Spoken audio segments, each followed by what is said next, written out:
Welcome to humanities honour है। Please like, share and subscribe. Welcome back everybody. Last video में हमने rural settlement के बारे में पढ़ा था, लेकिन इस वीडियो में हम अर्बन सेटलमेंट के बारे में पढ़ेंगे। हमारा फर्स्ट टॉपिक है कि इंडिया में किसी भी एरिया को टाउन एंड सिटी का स्टेटस पाने के लिए कौन कौन से क्राइटेरिया फुलफिल करने होंगे। नंबर 1, उस एरिया की पॉपुलेशन 5000 पीपल होनी चाहिए। सेकंड फैक्टर है कि उस एरिया की डेंसिटी 400 पीपल पर स्क्वायर किलोमीटर होनी चाहिए। कुछ नहीं, देखो आपको 5000 में से 1 माइनस करना है तो आपके पास आ जाएगा 4, और फिर आपको 5000 में से एक जीरो को कट कर देना है एंड यू विल गेट 400। इसमें ट्रिक तो कुछ भी नहीं थी, लेकिन ये आपको अपने सबकॉन्शियस माइंड में लर्न हो गया है। थर्ड फैक्टर है कि उस एरिया की 75% पॉपुलेशन को नॉन एग्रीकल्चरल एक्टिविटीज में एम्प्लॉयड होना होगा। मतलब या तो ये 75% पॉपुलेशन सेकेंडरी सेक्टर में काम करेगी या फिर टर्शरी सेक्टर में। और फोर्थ पॉइंट है कि उस एरिया में म्युनिसिपैलिटी या कैंटोनमेंट बोर्ड जैसे एडमिनिस्ट्रेटिव सेटअप होने चाहिए। इंडिया में जो भी एरिया इन चारों फैक्टर्स को फुलफिल करता है उसे टाउन या सिटी का स्टेटस दिया जाता है। अब हमारा नेक्स्ट टॉपिक आता है अर्बनाइजेशन। अर्बनाइजेशन का मतलब होता है जब रूरल एरियाज से पॉपुलेशन अर्बन एरियाज की तरफ शिफ्ट होने लगे। मतलब लोग धीरे धीरे विलेजेस को छोड़कर सिटीज में रहने के लिए जा रहे हैं। अर्बनाइजेशन निकालने का फॉर्मूला होता है urban population upon total population into 100। और हमेशा याद रखना, जब भी किसी फॉर्मूले में 100 की मल्टीप्लाई होती है तो उसका आंसर परसेंटेज में आता है, और इसीलिए हम अर्बनाइजेशन को परसेंटेज में मेजर करते हैं। इंडिया की अर्बनाइजेशन निकालने के लिए हमें इंडिया की टोटल अर्बन पॉपुलेशन को इंडिया की टोटल पॉपुलेशन से डिवाइड करना होगा और उसके बाद 100 से मल्टीप्लाई करना होगा। वैल्यूज को फॉर्मूले में पुट करने के बाद इंडिया की अर्बनाइजेशन 31.16% निकल कर आएगी। आपके एग्जाम में ये सब कैलकुलेट करने के लिए नहीं आएगा, आपको जस्ट ये इंडिया की अर्बनाइजेशन की वैल्यू याद रखनी है 31.16%। It is very easy to learn. देखिए, पहले आपको 31 लिखना है, उसके बाद पॉइंट लगाना है, और फिर आपको इस 31 को उल्टा कर कर लिखना है, मतलब 13। अब देखो, पॉइंट के बाद ये 3 सेकेंड नंबर पे आ रहा है तो आप इस 3 की मल्टीप्लाई 2 से करोगे। 3 2 जा होता है 6, तो आप यहां पर 6 लिख दोगे। और इस तरह से आपको 2011 के डेटा के अकॉर्डिंग इंडिया की अर्बनाइजेशन मिल जाएगी, विच इज 31.16%। देखो, इंडिया की अर्बनाइजेशन के लास्ट में 6 आ रहा है, सो इससे आप याद रखेंगे कि 2011 के डेटा के अकॉर्डिंग इंडिया में अप्रोक्सीमेटली 6000 टाउन्स एंड सिटीज थे। इंडिया का अर्बनाइजेशन रेट डेवलप्ड कंट्रीज के अर्बनाइजेशन रेट से लो है। नेक्स्ट आपकी बुक में एक टेबल दी गई है, तो हम उसे भी डिस्कस कर लेते हैं। अगर ये टेबल आपके एग्जाम में आती है तो इससे भी सिंपल क्वेश्चन ही पूछे जाएंगे, जैसे इंडिया की सबसे कम डेसेनियल ग्रोथ रेट कौन से ईयर में थी। बस यहाँ से आपको 2 पॉइंट याद रखने हैं जो कि हमने अभी ऑलरेडी लर्न कर लिए हैं। फर्स्ट चीज आपको याद रखनी है कि 2011 में इंडिया की अर्बनाइजेशन थी 31.16%। और सेकेंड चीज आपको याद रखनी है कि 2011 में इंडिया में अप्रोक्सीमेटली 6000 टाउन्स थे। एग्जैक्ट फिगर मत याद करना, अप्रोक्सीमेट में याद कर लो। अर्बन एरियाज को हम 2 बेसिस पर क्लासिफाई कर सकते हैं। Number 1 on the basis of evolution and number 2 on the basis of function. और मैथ्स में फंक्शन की शॉर्ट फॉर्म होती है FN। इस वीडियो में हम अर्बन एरियाज को एवोल्यूशन के बेसिस पर क्लासिफाई करेंगे। एवोल्यूशन के बेसिस पर इंडिया में 3 तरह के टाउन्स हैं, pre historic towns, proto historic towns and historic towns. पहले आप इनका मतलब समझे कि pre history, proto history and history का एक्चुअल में मतलब क्या होता है। प्री हिस्ट्री का मतलब होता है वो टाइम फेज जिसमें हमें अपने पास्ट को स्टडी करने के लिए कोई भी रिटन एविडेंस नहीं मिलता है। Whereas proto history and history ऐसे टाइम फेज हैं जिसमें हमें पास्ट को स्टडी करने के लिए रिटन सोर्सेज मिलते हैं। लेकिन जो प्रोटो हिस्ट्री में हमें रिटन सोर्सेज मिलते हैं उसे हम आज तक पढ़ नहीं पाए, मतलब द सोर्सेज आर अनडिसाइफर्ड। जैसे इंडस वैली सिविलाइजेशन में हमें सील्स के ऊपर कुछ कुछ लिखा हुआ मिला है, बट हम उसे डिसाइफर ही नहीं कर पाते कि एक्चुअली उस सील में लिखा क्या है। और जो रिटन सोर्सेज हमें हिस्टोरिक टाइम्स में मिलते हैं उन्हें हम पढ़ सकते हैं। सो आई होप आपको ये क्लियर हो गया हो। देखो बुक में नहीं दिया गया ये, बट मैंने आपको बता दिया, बिकॉज ह्यूमैनिटीज़ के बच्चों को ये चीज़ें पता होनी चाहिए। सो फर्स्ट पॉइंट है कि इंडिया में प्री हिस्टोरिक टाइम से ही टाउन्स फ्लरिश कर रहे थे। फिर धीरे धीरे टाइम बीत जाता है और अब एमर्ज होते हैं proto historic towns. Proto historic towns के एग्जाम्पल हैं इंडस वैली सिविलाइजेशन के टाउन्स। इंडस वैली सिविलाइजेशन की शॉर्ट फॉर्म होती है IVC। आई से हो जाता है इंडस, वी से हो जाता है वैली और सी से हो जाता है civilization. So Indus valley civilization के टाउन्स जैसे Mohenjodaro and Harappa are examples of proto historic towns. फिर से टाइम धीरे धीरे बीत जाता है और अब एमर्ज होते हैं हिस्टोरिक टाउन्स। हिस्टोरिक टाउन्स को हम एवोल्यूशन के बेसिस पर फर्दर 3 कैटेगरीज में डिवाइड कर सकते हैं। नंबर 1 एंशिएंट टाउन, उसके बाद एमर्ज हुए मिडीवियल टाउन्स और उसके बाद एमर्ज हुए मॉडर्न टाउन्स। हिस्ट्री में भी सबसे पहले हम एंशिएंट हिस्ट्री के बारे में पढ़ते हैं, फिर मिडीवियल हिस्ट्री के बारे में और उसके बाद मॉडर्न हिस्ट्री के बारे में। तो उससे ही आप याद कर लो कि पहले एंशिएंट टाउन्स आए, फिर मिडीवियल टाउन्स और उसके बाद मॉडर्न टाउन्स। इस स्लाइड को आप अपने दिमाग के अंदर अच्छे से इम्प्रिंट कर लो, बिकॉज बातों ही बातों में यहाँ पर मैंने आपको एक फ्लो चार्ट बनवा दिया है। नेक्स्ट हमारी बुक में हिस्टोरिक टाउन्स को और थोड़ा सा डिफाइन किया गया है, तो हम उसे पढ़ेंगे। एंशिएंट टाउन्स रिलीजियस रीजंस की वजह से डेवलप हुए थे, तो इसीलिए हम उन टाउन्स को रिलीजियस टाउन्स या कल्चरल टाउन्स कहते थे। एंशिएंट टाउन्स के एग्जाम्पल हैं पाटलिपुत्र, वाराणसी, मदुरई, प्रयाग।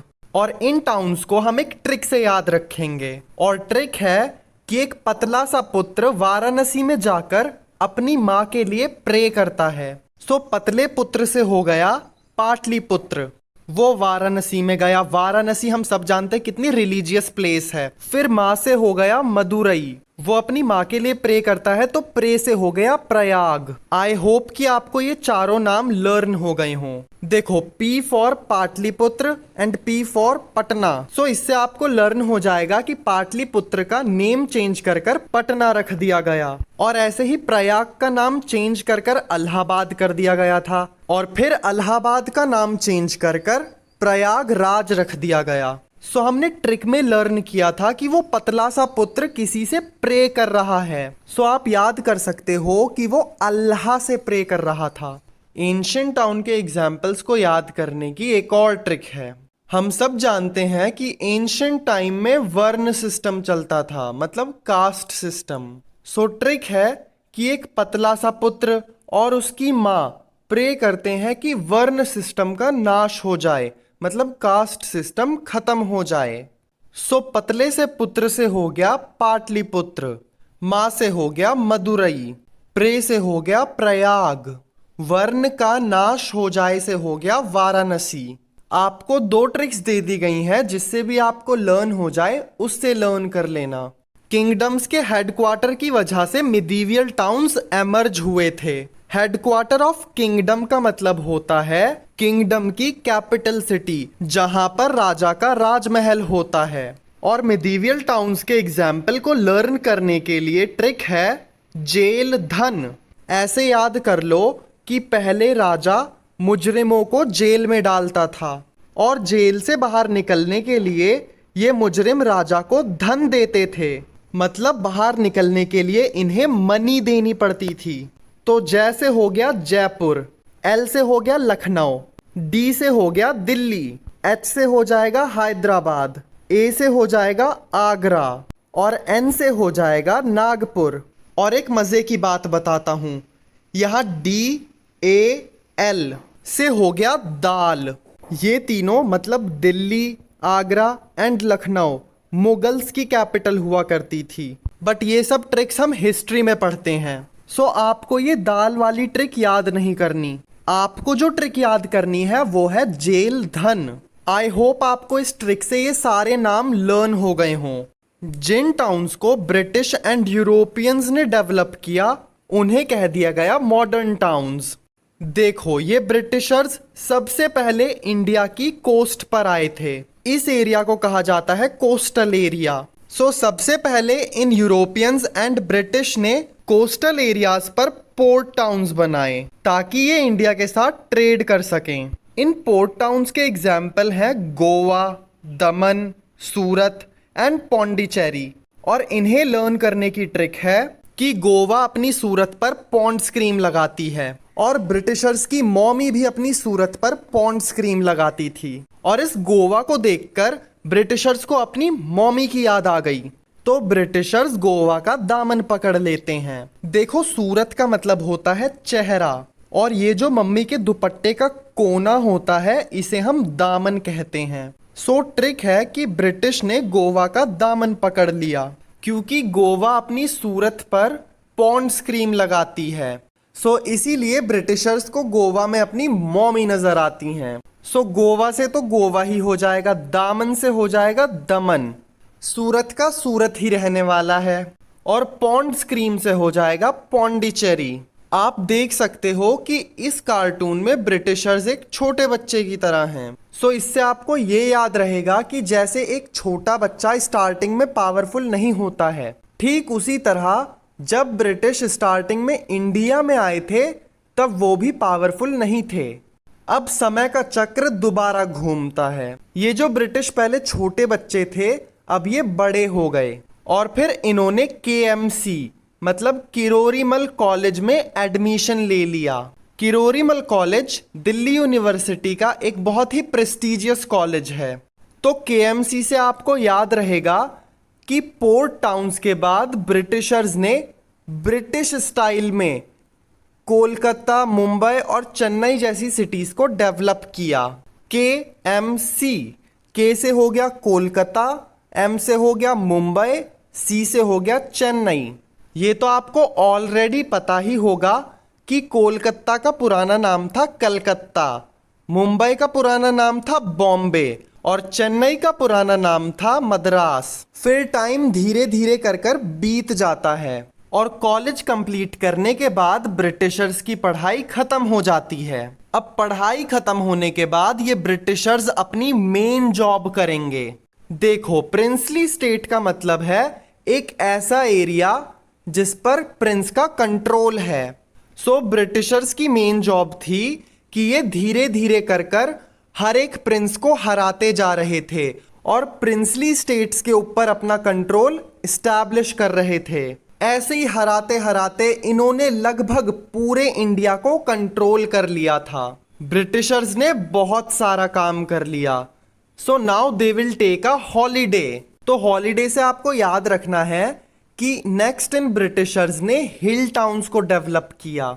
हिल टाउन को आपकी बुक में समर रिजॉर्ट भी कहा गया है बिकॉज हम सब जानते हैं कि समर टाइम्स में इंडिया का टेम्परेचर हाई रहता है और ब्रिटिश इतनी गर्मी को सहन नहीं कर पाते थे।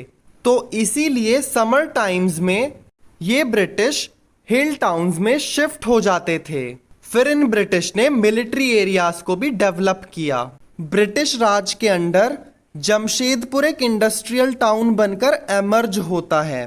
सो इसे आप ऐसे याद कर सकते हो कि जमशेदपुर में जैम बनाने वाली इंडस्ट्री है। फिर इंडिया को इंडिपेंडेंस मिल जाती है और इंडियन गवर्नमेंट दो तरह के टाउन्स को डेवलप करती है। Number 1 administrative town, number 2 industrial town. India में जितनी भी स्टेट्स की कैपिटल हैं वो सब एडमिनिस्ट्रेटिव टाउन के एग्जाम्पल हैं। जैसे मैं उत्तर प्रदेश में रहता हूँ तो उत्तर प्रदेश की एडमिनिस्ट्रेटिव कैपिटल है लखनऊ।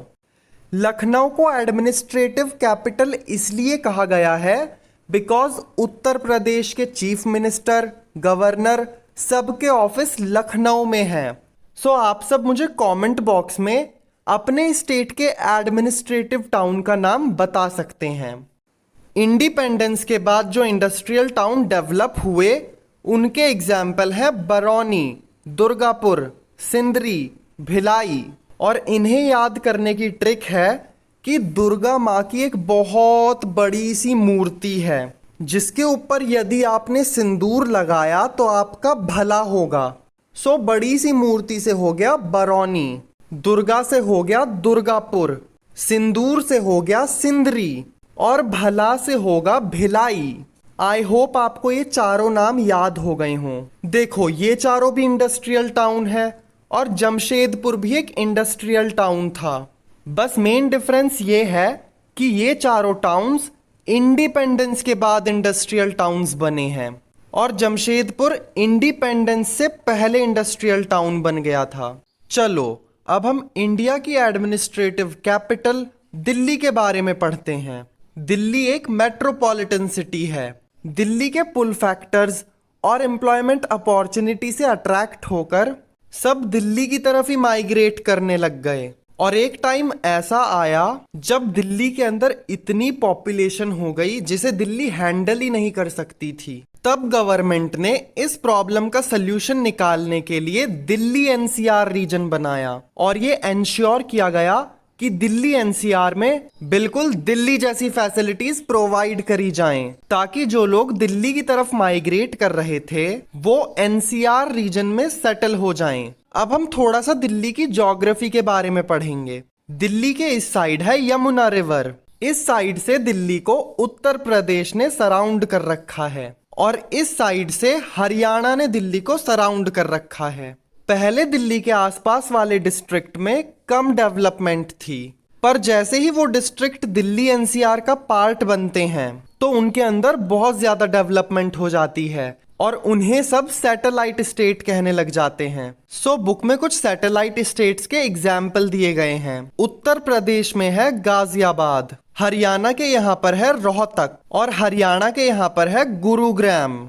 लेकिन आपको ये इतनी स्टोरी याद नहीं रखनी, आपको सिर्फ एग्जाम्पल्स लर्न करने हैं। आपको ये याद रखना है कि दिल्ली एक मेट्रोपॉलिटन सिटी है और दिल्ली के आसपास कुछ सैटेलाइट स्टेट्स डेवलप हुए जैसे गुरुग्राम, गाजियाबाद, रोहतक। सो चलो हम इन्हें भी एक ट्रिक से लर्न कर लेते हैं। ट्रिक है कि गुरु और गाजी ने दिल्ली के ऊपर सैटेलाइट छोड़ रखी है ताकि वो सबकी रूह को ताक सकें। देखो यहाँ पर गुरु से मेरा मतलब है धर्म गुरु और गाजी का मतलब होता है अ मुस्लिम वॉरियर। सो गुरु एंड गाजी दोनों ने दिल्ली के ऊपर सैटेलाइट छोड़ रखी है ताकि वो सबकी रूह को ताक सकें। रूह का मतलब होता है आत्मा और ताकने का मतलब होता है देखना। सो ये देखते हैं कि किसकी रूह बुरी है, फिर उस इंसान के पास सबसे पहले धर्म गुरु जाते हैं। वो उसकी रूह को अच्छा करने के लिए उसे टीचिंग्स देते हैं। लेकिन अगर वो इंसान फिर भी नहीं मानता, वो फिर भी बुरे काम करता है, तब ये गाजी मतलब मुस्लिम वॉरियर जाकर उसका कत्ल कर देते हैं ताकि दिल्ली में सिर्फ अच्छी रूह वाले लोग रहें। सो गुरु से हो गया गुरुग्राम और गाजी से हो गया गाजियाबाद।